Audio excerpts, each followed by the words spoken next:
750 real आपको ultra मिलने वाला है। हाँ भैया, जो बोल रहे हो सच बात है।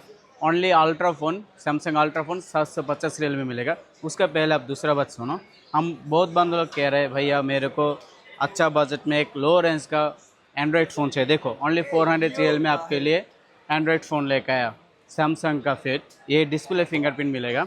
और साथ में बहुत बंदे लोग बोल रहे हैं भैया मेरे को गूगल चाहिए बट प्राइस थोड़ा लो रेंज में चाहिए। देखो ओनली 700 रियल पिक्सल 7, और पिक्सल 7 ही मिलेगा ओनली 600 रियल। ये लेने के लिए किधर आना पड़ेगा आपको? दोहा अलवतन सेंटर, नुमान मोबाइल हाउस। और स्क्रीन में भी हम लोग नंबर दे रहे हैं, उधर भी आप लोग बात कर सकते हैं। किसी को डिलीवरी चाहिए तो भी मिल जाएगा। और हैं फर्स्ट स्टेप में जो बोला था हम लोग 750 रियल अल्ट्रा मिलने वाला है। देखो यही आपका वो फ़ोन S21 अल्ट्रा। कैमरा भी बहुत ज़बरदस्त कैमरा मिलने वाला है आपको। ओनली प्राइस कितना? 750 रियल। लेने के लिए किधर आना पड़ेगा? दोहा अलवतन सेंटर, नुमान मोबाइल हाउस। अस्सलाम वालेकुम।